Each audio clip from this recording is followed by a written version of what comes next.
Magandang araw sa inyong lahat. Ako si Dr.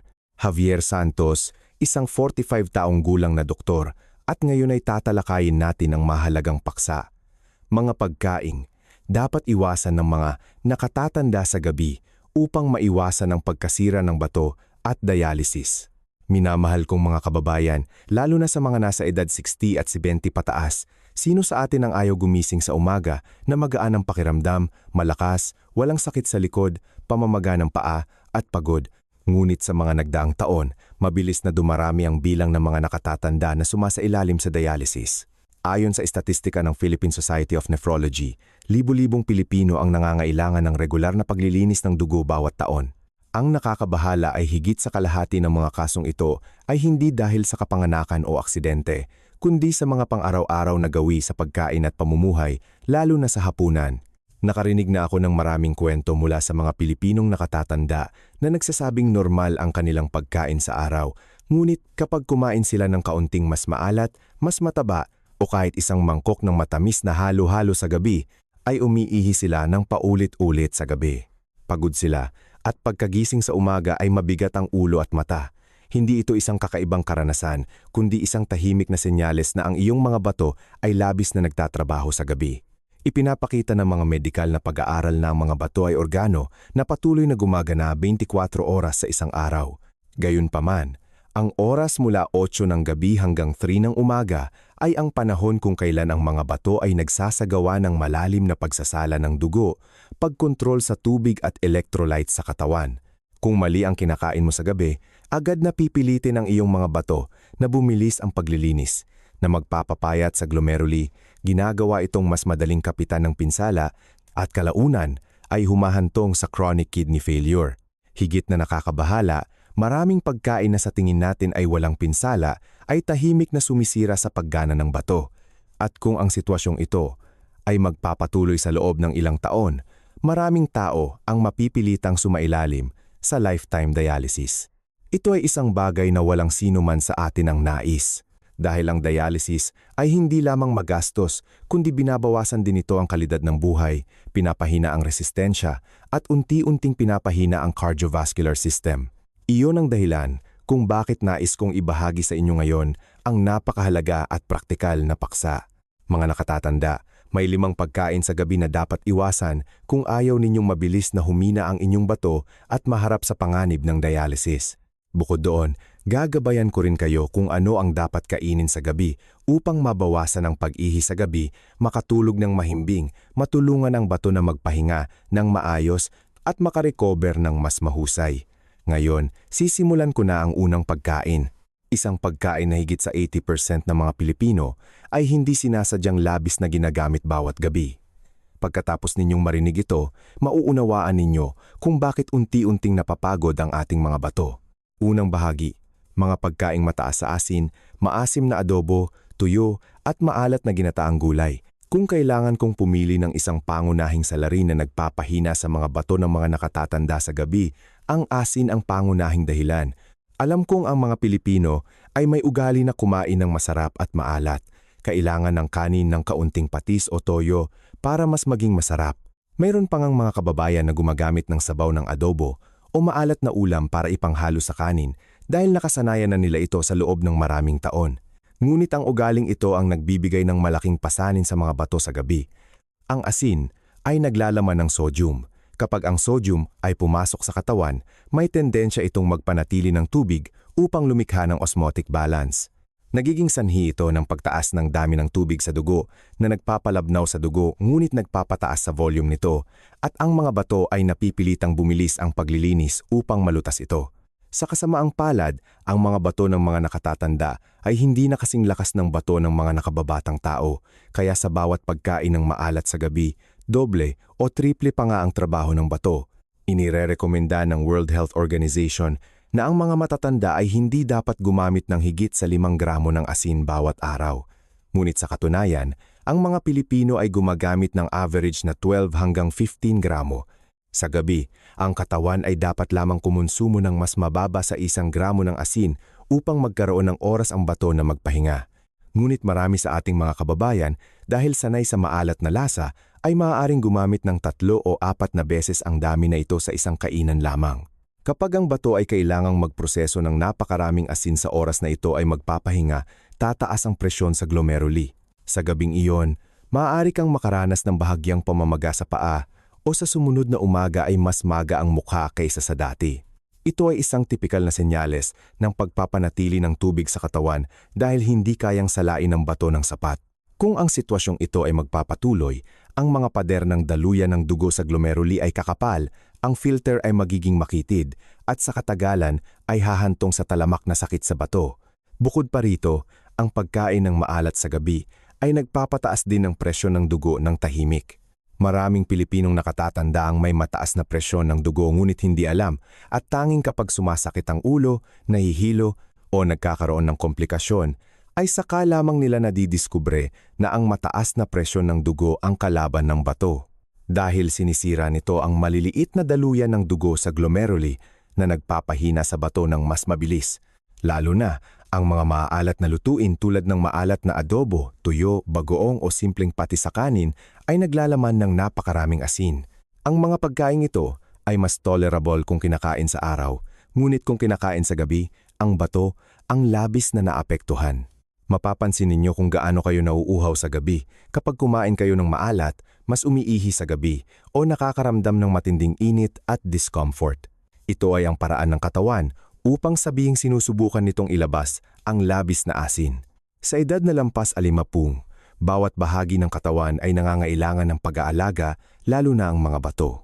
Kung babawasan mo lang ang asin sa gabi, mapapansin mong mas mahimbing ang iyong tulog, hindi na maga ang mukha sa umaga, at mas stable ang presyon ng dugo. Ngayon, ibabahagi ko ang pangalawang pagkain. Sa tingin natin ay walang pinsala, ngunit tahimik itong sumisira sa bato at daluyan ng dugo bawat gabi. Ang pagkain na ito ay nagdudulot din ng pagkapagod sa sumunod na umaga na hindi naiintindihan ng marami. Ikalawang bahagi, matatamis na pagkain sa gabi, halo-halo, kakanin at kondensada. Mga kababayan, pagkatapos ng maaalat na pagkain, ang pangalawang salarin na nagpapahirap sa mga bato ng mga nakatatanda sa gabi ay ang matatamis na pagkain. At ang nakakalungkot ay maraming kababayan ang nag-iisip na ang pagkain ng kaunting kakanin, isang baso ng halo-halo o ilang kutsarang kondensada bago matulog ay walang masamang epekto dahil ito ay magagaan lang.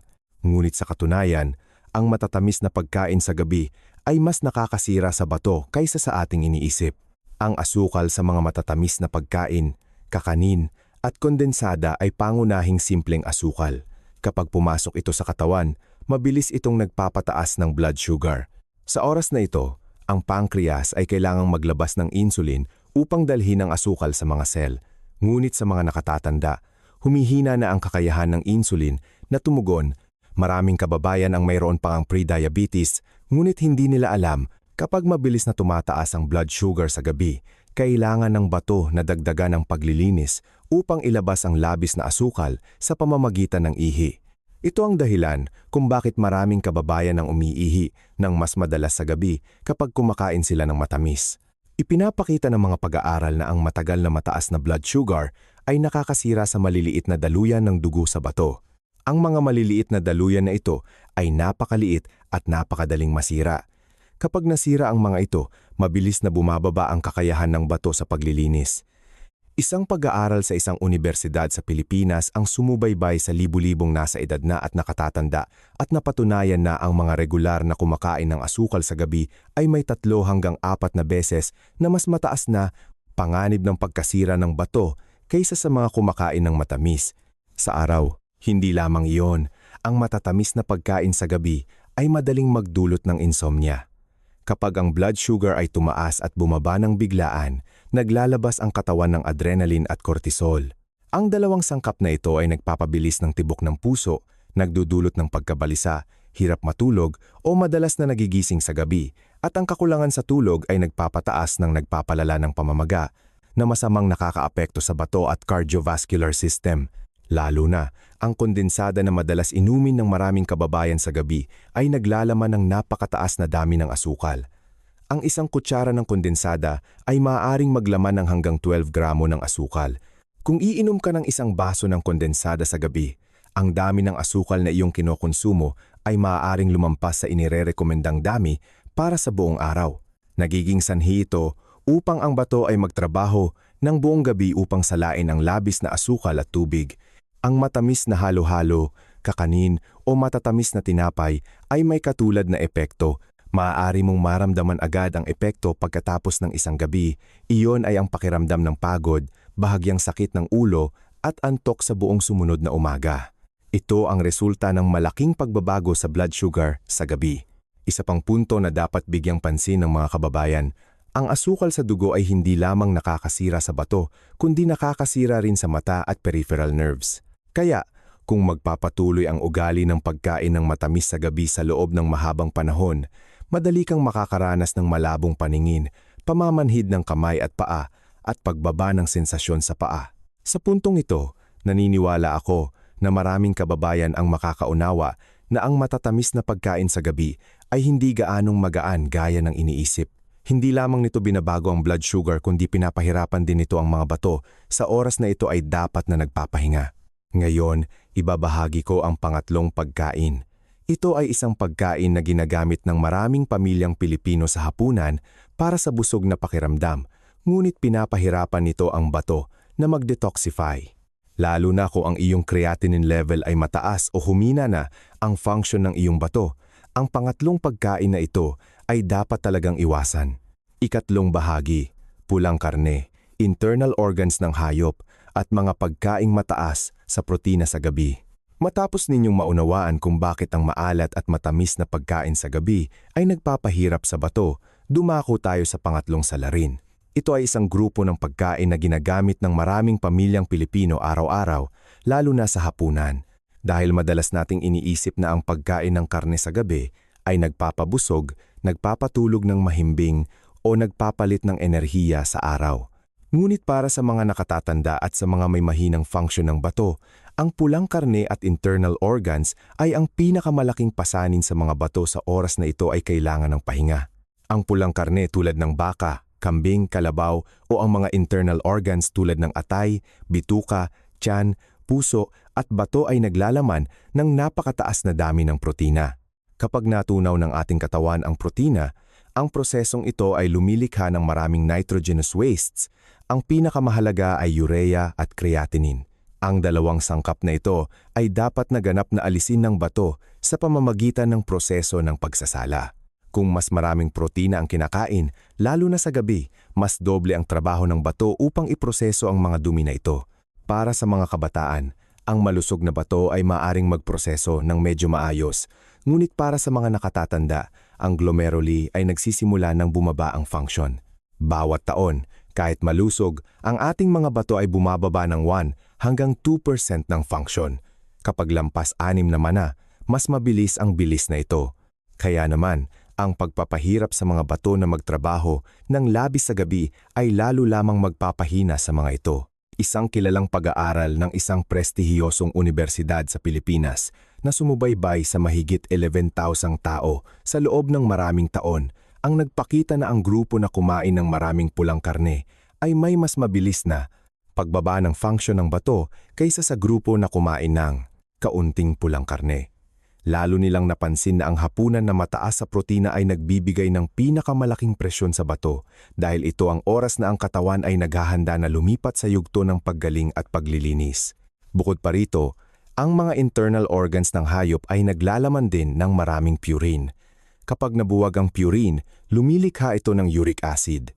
Kung napakaraming uric acid sa katawan, kailangan ng bato na pagbutihin ang pag-alis nito at may panganib na mabuo sa uric acid crystals sa bato na nagpapababa ng malaki sa function ng bato.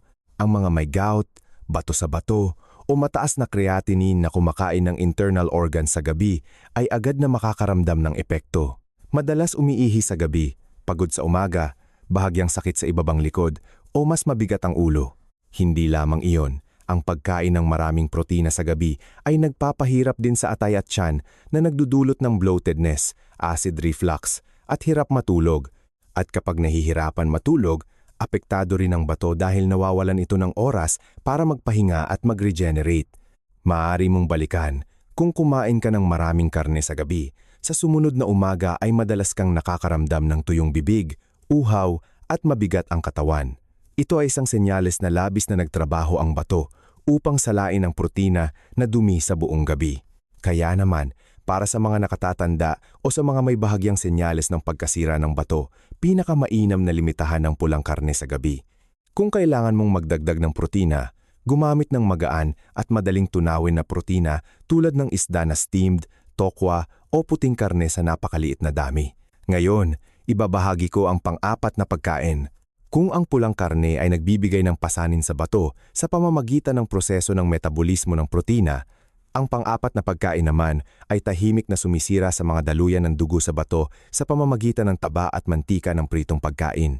Ito ay isang grupo ng pagkain na gustong-gusto ng maraming kababayan dahil malutong at masarap, ngunit ito ay tunay na kalaban ng bato kung ginagamit sa gabi.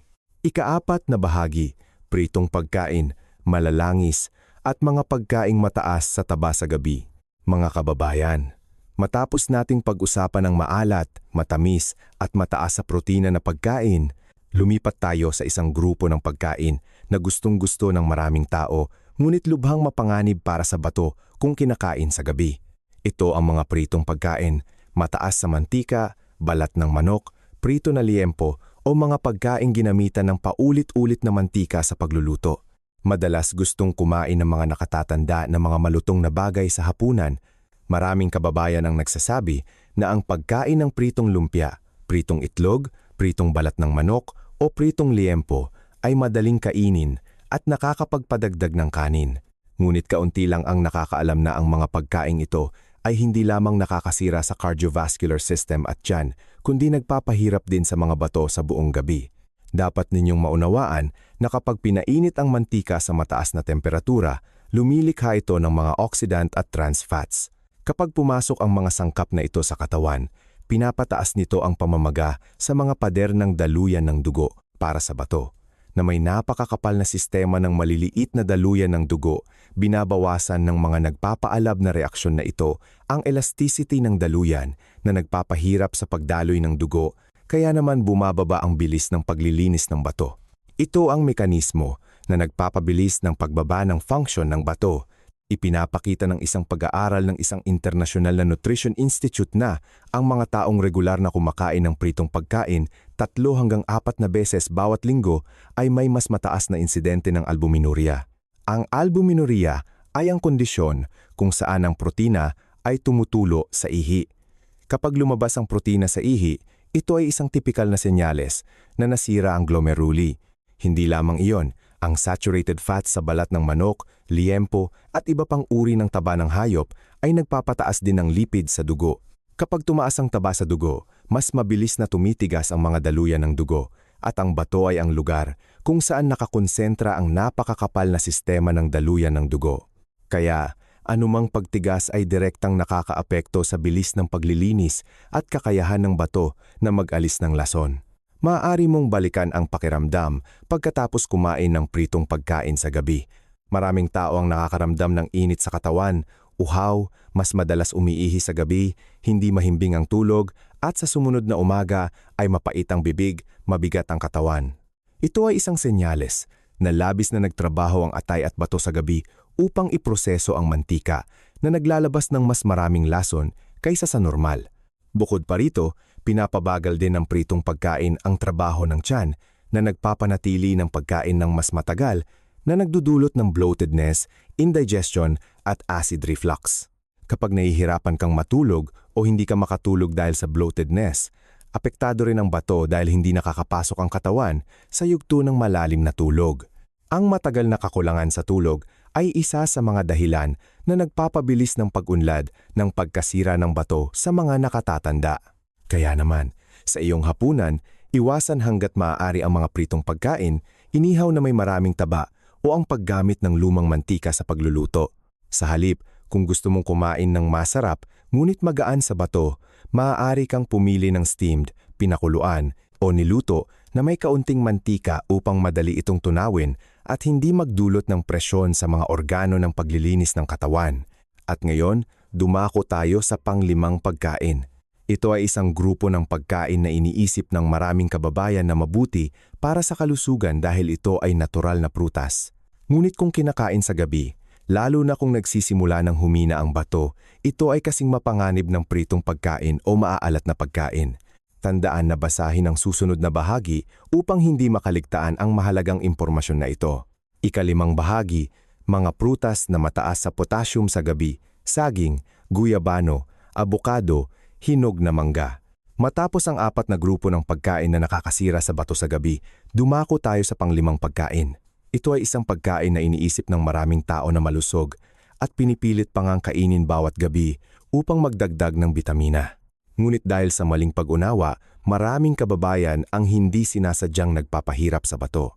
Ito ang mga prutas na naglalaman ng maraming potassium tulad ng saging, guyabano, abokado, melon, hinog na mangga at maging ang mga puro na fruit juices. Dapat ninyong maunawaan na ang potassium ay isang napakahalagang mineral para sa puso at kalamnan. Gayunpaman, para sa mga nakatatanda, lalo na sa mga humina na ang function ng bato, napakahirap para sa katawan na kontrolin ang labis na potassium. Karaniwan, ang mga bato ang may tungkulin na salain at alisin ang potassium, ngunit kapag mahina ang bato, bumababa ang kakayahan nitong mag-alis. Kung kumain ka ng mga prutas na mataas sa potassium bago matulog, ang biglaang pagtaas ng potassium sa dugo ay magiging presyon sa bato.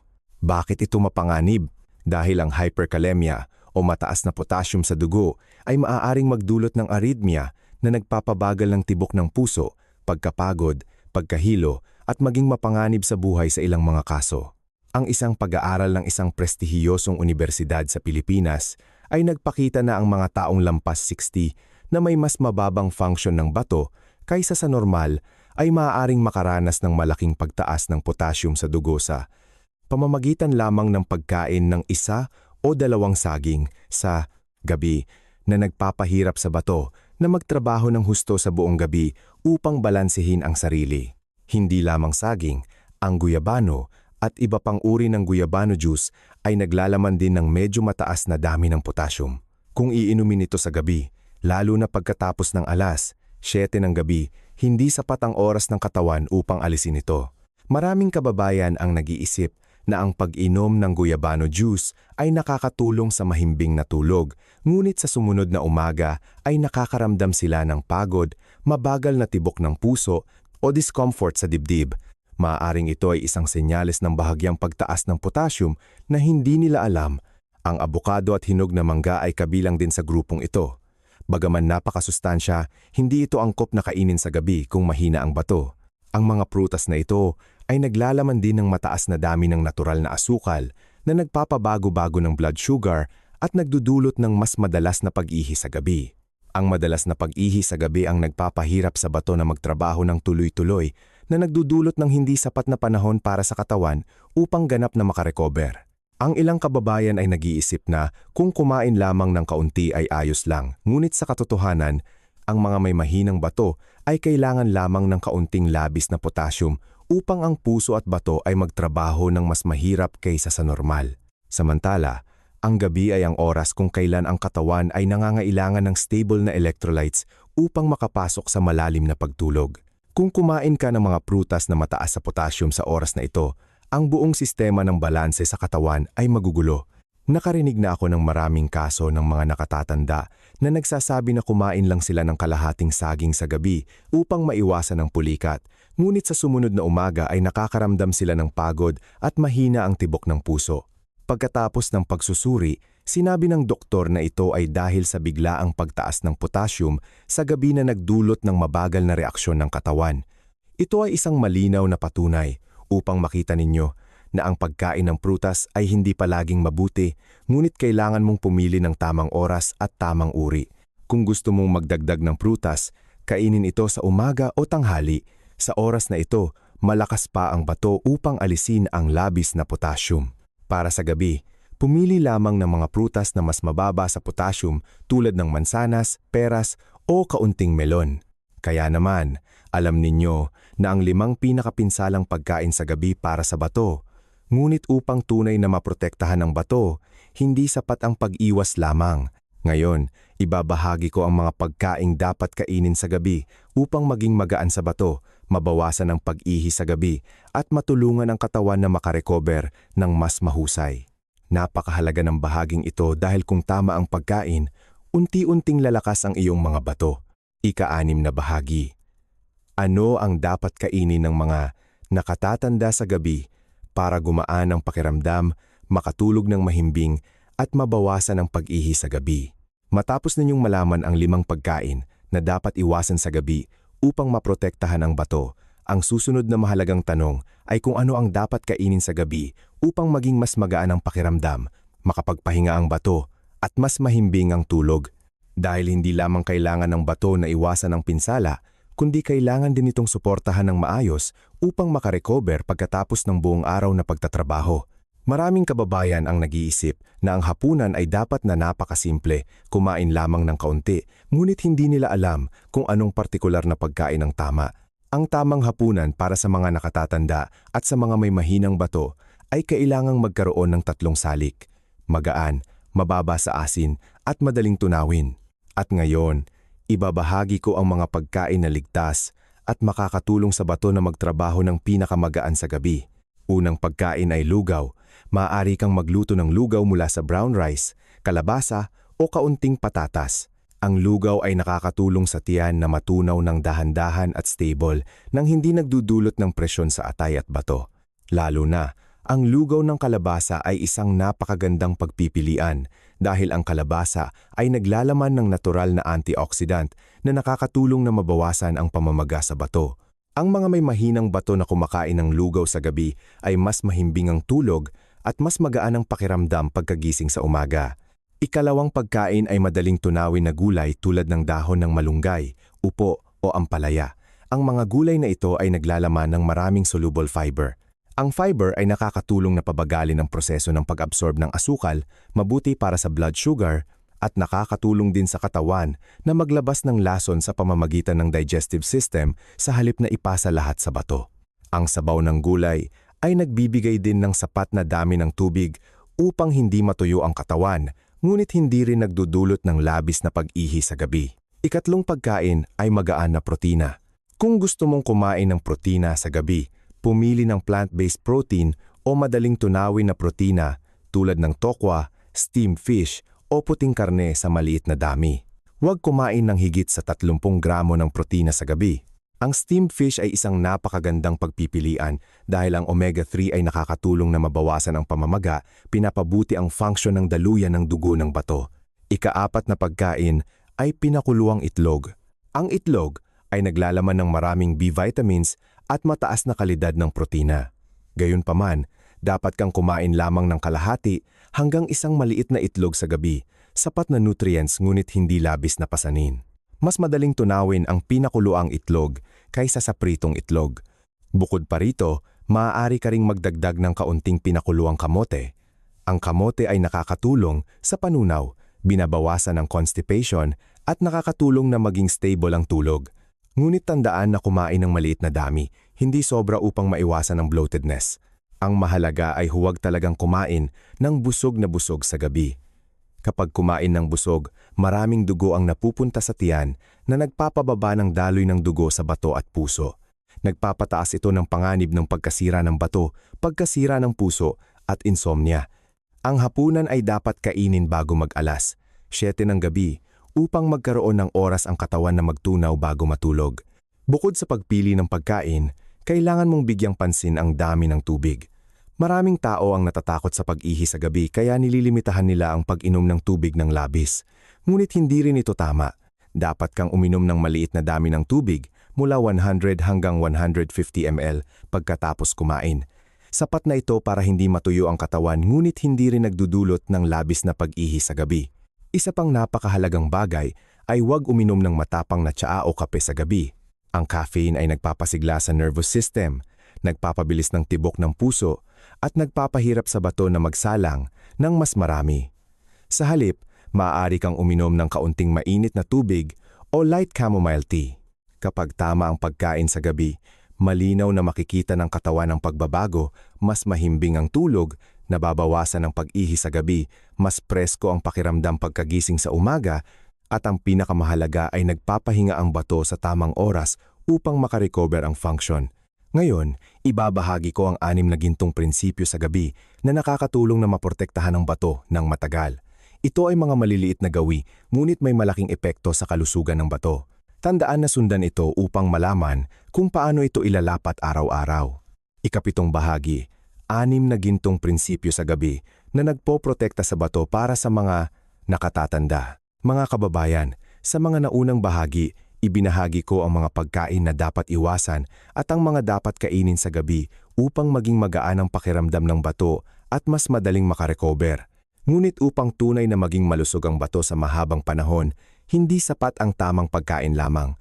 Ang nagpapahinga at nagre-regenerate sa bato ng pinakamabisa ay ang maliliit na gawi na isinasagawa ninyo bawat gabi.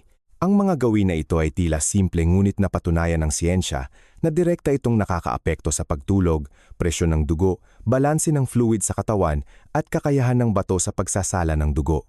Ngayon, ibabahagi ko ang 6 na gintong prinsipyo na dapat panatilihin ng mga nakatatanda.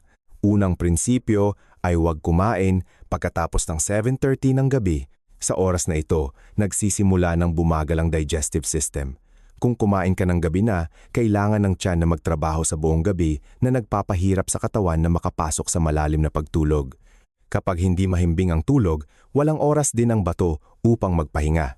Ipinapakita ng mga pag-aaral na ang mga taong kumakain ng hapunan ng gabi na ay may mas mataas na panganib ng pagtaas ng presyon ng dugo sa gabi at ang mataas na presyon ng dugo ang sanhi ng pinakamabilis na pinsala sa glomeruli. Ikalawang prinsipyo ay uminom ng kaunting tubig. Maraming kababayan ang umiinom ng labis dahil sa takot sa uhaw o umiiwas uminom dahil sa takot sa pag-ihi sa gabi, ngunit pareho itong hindi mabuti. Ang pinakaangkop na dami ng tubig ay mula 100 hanggang 150 ml pagkatapos kumain. Sa ganitong paraan, sapat ang tubig sa katawan upang gumana ng maayos, ngunit hindi ito nagdudulot ng pagkapuno ng pantog na nagpapagising sa iyo sa gabi. Ikatlong prinsipyo ay iwasan ang mga stimulant tulad ng matapang na tsaa, kape at energy drinks. Ang caffeine ay nagpapataas ng aktibidad ng nervous system, nagpapabilis ng tibok ng puso at nagpapahirap sa bato na magsalang ng mas marami. Ang mga nakatatanda na umiinom ng matapang na tsaa o kape sa gabi ay madalas nahihirapan matulog, hindi mahimbing ang tulog, madalas umiihi sa gabi at pagod sa umaga. Kaya naman, sa gabi, uminom lamang ng mainit na tubig o ilang uri ng light tea tulad ng chamomile tea, lotus leaf tea. Ika-4 na prinsipyo ay panatilihing mainit ang mga paa. Ang mga paa ay kung saan nakakonsentra ang maraming daluyan ng dugo at direktang nauugnay sa key enerhiya ng bato. Kung malamig ang mga paa, kumukipot ang mga daluyan ng dugo, humihina ang sirkulasyon at madaling kulang sa dugo ang bato. Maaari kang magsuot ng manipis na medyas o ibabad ang mga paa sa mainit na tubig sa loob ng 10 hanggang 15 minuto bago matulog. Ito ay isang pamamaraan na inirerekomenda ng maraming doktor ng Western at Traditional Medicine dahil nakakatulong ito sa mas mahimbing na tulog at malinaw na nababawasan ang pag-ihi sa gabi. Ika-5 prinsipyo ay huwag pabayaang maging stressed ang isip bago matulog. Ang stress ay nagpapalabas ng cortisol sa katawan na nagpapataas ng presyon ng dugo at nagpapahirap sa bato na magproseso ng mas marami. Maraming kababayan ang nag-iisip tungkol sa mga problema ng pamilya o mga anak sa gabi na nagpapabigat sa isip. Maaari kang magsanay ng malalim na paghinga, makinig sa nakaka-relax na musika o magbasa ng ilang pahina ng libro bago matulog. Kapag magaan ang isip, automatikong makakapasok ang katawan sa malalim na pagtulog na nagbibigay ng pagkakataon sa bato na makarecover. Ika-6 na prinsipyo ay magkaroon ng regular na oras ng pagtulog. Kapag may malinaw na circadian rhythm ang katawan, ang bato ay gagana sa isang stable na cycle. Kung minsan ay natutulog ng 8 ng gabi, minsan naman ay 12 ng hating gabi, ang katawan ay palaging nasa estado ng kaguluhan. Ipinapakita ng mga pag-aaral sa nephrology na ang mga taong hindi regular ang tulog ay may mas mataas na panganib ng electrolyte imbalance at mas maagang pagbaba ng function ng bato kaysa sa mga taong may regular na gawi sa pamumuhay. Makikita mo na ang 6 na prinsipyong ito ay hindi mahirap sundin ngunit napakalinaw ng epekto. Kung mananatili lamang ito sa loob ng ilang linggo, mararamdaman mo na mas magaan ang katawan, malaki ang pagbaba ng pag-ihi sa gabi at mas stable ang kalusugan ng bato. Ngayon, ibabahagi ko ang mga gawi sa gabi na nakakatulong na makarecover ang glomeruli sa natural na paraan. Napakahalaga ng bahaging ito dahil direkta itong nakakaapekto sa proseso ng self-repair ng bato habang natutulog. Ika-8 bahagi, mga gawi sa gabi na. Nakakatulong sa pag-recover ng glomeruli. Ang ating mga bato ay tulad ng isang sistema ng pagsasala na may milyon-milyong maliliit na glomeruli. Ang mga glomeruli na ito ay patuloy na gumagana sa buong araw upang salain ang mga dumi, panatilihin ang mga kapakipakinabang na sangkap at balansihin ang tubig sa katawan. Kaya naman, ang gabi ang tanging oras na ang mga bato ay maaaring makapasok sa yugto ng pahinga at paggaling. Kung tama ang pagsasagawa mo ng ilang simpleng gawi sa gabi, malaki ang pagtaas ng natural na kakayahan ng bato na makarecover. Unang gawi ay ibabad ang mga paa sa mainit na tubig bago matulog. Ang pagbababad ng paa ay nakakatulong na lumaki ang mga daluyan ng dugo sa paa na nagdadala ng dugo sa ibabang bahagi ng katawan na nagbabawas ng presyo ng sirkulasyon sa itaas na bahagi ng katawan. Kapag lumaki ang mga daluyan ng dugo, mas nagiging stable ang buong circulatory system kaya nababawasan ang pasanin sa bato. Ipinapakita ng ilang pag-aaral sa Japan na ang mga nakatatanda na nagpapanatili ng pagbababad ng paa sa mainit na tubig bawat gabi sa loob ng 30 magkakasunod na araw ay may malaking pagpapabuti sa glomerular filtration rate. Hindi lamang iyon, nakakatulong din ang pagbababad ng paa na mas mahimbing ang tulog, nababawasan ang pag-ihi sa gabi at nababawasan ang lamig sa paa, lalo na sa malamig na panahon. Ikalawang gawi ay masahehin ang ibabang likod, lalo na ang 2 kidney points na nasa magkabilang gilid ng gulugod. Ito ay isang posisyon na direktang nauugnay sa kalusugan ng bato. Kapag dahan-dahan mong minamasahe gamit ang 2 kamay sa loob ng 3 hanggang 5 minuto, stimulated ang mga daluyan ng dugo sa ibabang likod na nakakatulong sa mas mahusay na daloy ng dugo sa bato. Nakakatulong ito sa bato na gumana ng maayos at makarecover ng mas mahusay habang natutulog. Maraming kababayan matapos panatilihin ang pagmasahe sa ibabang likod bago matulog sa loob ng ilang linggo ay malaki ang pagbaba ng sakit sa likod sa umaga. Ikatlong gawi ay panatilihing maaliwalas at bahagyang mainit ang kwarto. Kapag natutulog sa napakalamig o napakasikip na kwarto, nagiging mababaw ang paghinga, bumabagal ang sirkulasyon na nagdudulot ng mas maraming trabaho sa bato upang balansehin ang fluid sa katawan. Ang pinakaangkop na temperatura ng kwarto ay humigit kumulang 24 hanggang 26 degrees Celsius. Ang stable na hangin ay nakakatulong sa mahimbing na tulog at nababawasan ang paggising sa gabi. Ika-4 na gawi ay matulog sa tamang posisyon. Ang inirerekomendang posisyon para sa mga nakatatanda at sa mga may mahinang bato ay ang pagtulog sa tagiliran, sa kanan. Nakakatulong ang posisyong ito na mabawasan ang presyon sa puso na nagpapabuti sa daloy ng dugo pabalik sa puso. Bukod pa rito, maaari kang maglagay ng maliit na unan sa pagitan ng iyong mga tuhod upang mabawasan ang tensyon sa balakang at likod. Kung madalas kang nakakaranas ng acid reflux o hirap sa paghinga, maaari mong bahagyang itaas ang ulo ng kama ng humigit kumulang 5 hanggang 10 cm upang mas madali kang makatulog at mabawasan ang presyon sa bato. Ika-5 gawi ay magpahinga ng isip. Maaari kang magsanay ng ilang minuto ng malalim na paghinga o makinig sa isang light music bago matulog.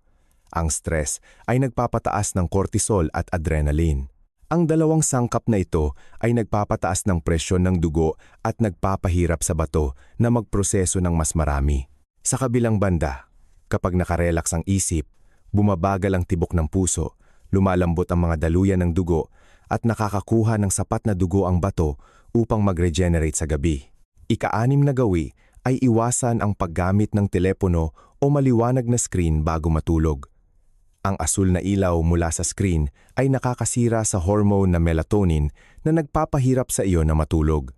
Kapag mabagal ang tulog o hindi mahimbing ang tulog, hindi makapasok ang bato sa yugto ng malalim na pahinga upang makarecover. Kaya, patayin ang telepono o ilagay ito sa malayo sa kama 30 hanggang 60 minuto bago matulog. Kapag pinagsama ang 6 na gawin na ito ng regular bawat gabi, magkakaroon ang bato ng kondisyon upang makapagpahinga sa tamang ritmo, mabawasan ang pamamaga, madagdagan ang daloy ng dugo, at mas mahusay na makarecover. Maraming nakatatanda. Pagkatapos lamang ng ilang linggo ng aplikasyon, ay nakita ang malaking pagbaba ng pag-ihi sa gabi, magaan ang pakiramdam, mahimbing ang tulog, at mas presko ang pakiramdam pagkagising sa umaga. Ngayon, Ibabahagi ko ang mga pagkaing dapat kainin mo sa loob ng linggo upang suportahan ang malusog na bato sa mahabang panahon. Ito ay mga pagkain na may malinaw na siyentipikong ebidensya ng kanilang kakayahang anti-inflammatory, pagprotekta sa daluyan ng dugo ng bato, at pagbabawas ng creatinine. Ikasiyam na bahagi. Mga pagkaing dapat gamitin sa loob ng linggo upang madagdagan ang kalusugan ng bato. Matapos ninyong malaman ang 5 pagkain na dapat iwasan sa gabi at ang mga gawin na nakakatulong sa bato na makarecover bawat gabi, ngayon na ang oras upang alamin ang mga pagkaing dapat regular na idagdag sa linggo upang mapangalagaan ang malusog na bato mula sa loob. Dahil hindi lamang kailangan protektahan ang bato, kundi kailangan din itong pangalagaan ng maayos. Kapag tama ang pagpili mo ng pagkain, babawasan ng bato ang pamamaga, mapapabuti ang kakayahan nitong magsalang ng dugo, at mas magiging stable ang presyo ng dugo. Unang pagkain na nais kong banggitin ay ang mga mani tulad ng walnuts at almonds. Ang walnuts ay naglalaman ng omega-3, isang uri ng mabuting taba na may kakayahang mabawasan ang pamamaga sa katawan at mapabuti ang daloy ng dugo. Ipinakita ng maraming pag-aaral na ang omega-3 ay nakakatulong na mabawasan ang talamak na pamamaga sa bato at nakakatulong na mabawasan ang bahagyang creatinine levels. Gayunpaman, dapat kang gumamit lamang ng maliit na dami, humigit kumulang 3 hanggang 5 mani bawat araw dahil mataas sa enerhiya ang mga mani. Ikalawang pagkain ay virgin olive oil. Ang olive oil ay naglalaman ng maraming natural na antioxidant tulad ng polyphenols. Ang mga sangkap na ito ay nakakatulong na maprotektahan ang mga pader ng daluyan ng dugo sa bato, mabawasan ang fibrosis, at maiwasan ang pinsala. Maaari mong gamitin ang olive oil upang ihalo sa pinakuluang gulay o gamitin sa mga light steamed dishes. Nakakatulong din ang olive oil na mabawasan ang taba sa dugo, kaya nababawasan ang pasanin sa bato at puso. Ikatlong pagkain ay mga gulay na cruciferous. Ang mga gulay tulad ng broccoli, spinach at bok choy ay naglalaman ng maraming vitamin C at K kasama ang natural na plant compounds na may malakas na antioxidant properties. Ang pagkain ng cruciferous vegetables 3 hanggang 4 na beses bawat linggo ay nakakatulong na mapabuti ang function ng bato at mabawasan ang pag-unlad ng chronic kidney disease. Gayunpaman, kung nasa advanced stage ka ng pagkasira ng bato, kailangan mong kumonsulta sa doktor tungkol sa dami ng potassium sa gulay upang maayos na maisaayos. Ika-4 na pagkain ay mga isda na mataas sa omega-3, lalo na ang salmon at tuna. Ang salmon ay isang mahusay na pagpipilian upang mabawasan ang talamak na pamamaga at maprotektahan ang maliliit na daluyan ng dugo sa glomeruli. Ang isang serving ng steamed o light-braised salmon 2 hanggang 3 beses bawat linggo ay makakatulong sa katawan na mapabuti ang kalusugan ng cardiovascular at suportahan ang bato sa mas epektibong paglilinis ng dugo. Tandaan na iwasan ang pagprito ng isda dahil binabawasan ng mantika ang benepisyo ng omega-3. Ika-5 pagkain ay luya. Ang luya ay may kakayahang anti-inflammatory, nagpapataas ng sirkulasyon ng dugo at nagbabawas ng sakit sa ibabang likod. Ipinapakita ng ilang pag-aaral na ang mga extract sa luya ay maaaring mabawasan ang oxidative stress sa bato. Maaari kang maglagay ng ilang hiwa ng luya sa isang baso ng mainit na tubig sa umaga o gamitin ito sa mga light soups.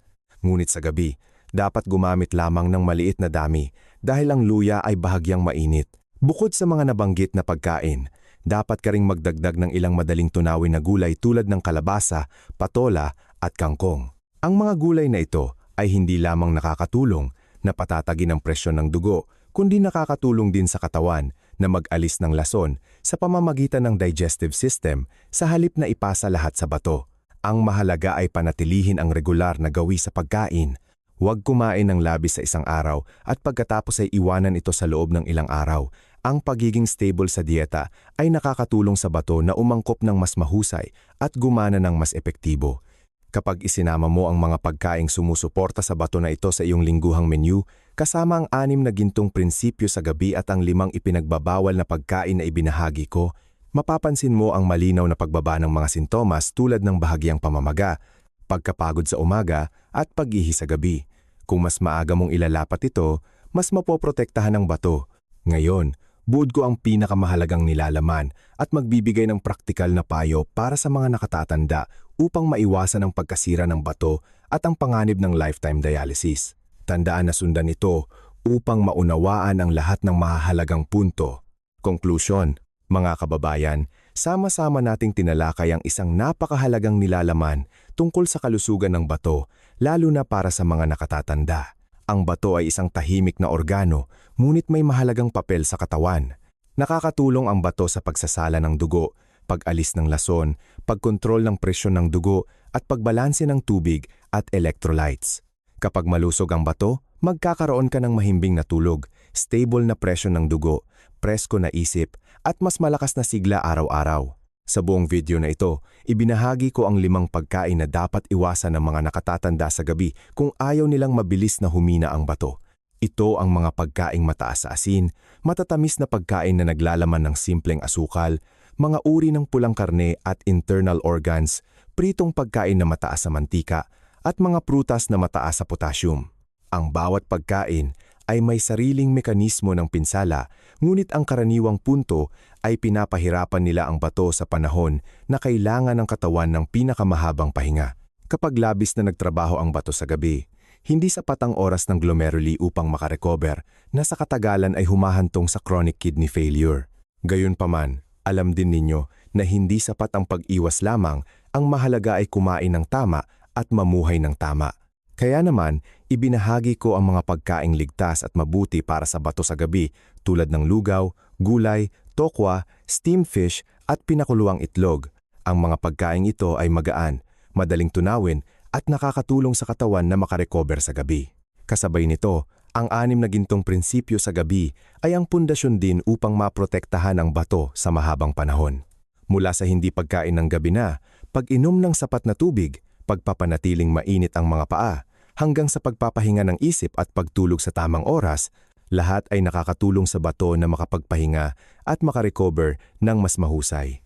Bukod pa rito, sa loob ng linggo, dapat mong idagdag ang mga pagkaing sumusuporta sa bato tulad ng walnuts, olive oil, cruciferous vegetables at mga isda na mayaman sa omega-3. Ang mga pagkaing ito ay napatunayan ng siyensya na nakakatulong na mabawasan ang pamamaga, maprotektahan ang mga daluyan ng dugo sa bato at makatulong na pabagalin ang pag-unlad ng chronic kidney failure. Ang pagiging stable sa dieta at gawi sa pamumuhay bawat araw ay lilikha ng matibay na pader na magpoprotekta sa bato sa loob ng maraming taon. Ang pinakamahalagang bagay na nais kong tandaan mo ay hindi nangyayari ang pagkasira ng bato sa isang araw. Ito ay nagmumula sa maliliit na gawi na paulit-ulit na ginagawa. Katulad nito, ang malusog na bato ay nabubuo rin mula sa maliliit ngunit regular na pagbabago. Kung sisimulan mo lamang ngayon na ayusin ang iyong hapunan, panatilihing mahimbing ang iyong tulog, magaan ang isip, at tamang pagdaragdag ng pagkain, ang bato ay tutugon sa kalusugan, pagiging presko, at mas mahusay na kalidad ng buhay bawat araw. Umaasa ako na ang mga ibinahagi sa video ngayon ay makakatulong sa inyo na mas maunawaan ang inyong mga bato at malaman kung paano protektahan ang mahalagang organ na ito. Kung nais ninyong makarinig pa ng mga paksa tungkol sa kalusugan ng bato, puso, o kung paano mabawasan ang pag-ihi sa gabi, maaari kayong mag-iwan ng komento sa ibaba. Palagi akong handang sumama at magbahagi sa inyo. Tandaan ninyo na sa pamamagitan lamang ng tamang pagkain, tamang pagtulog at regular na pamumuhay, ganap ninyong mapapanatili ang malusog na bato nang walang pag-aalala sa panganib ng lifetime dialysis. Salamat sa inyong pagsubaybay hanggang sa huli. Nais kong maging malakas, masaya at puno ng enerhiya kayo araw-araw. Magkita-kita tayo sa mga susunod na video sa aking channel.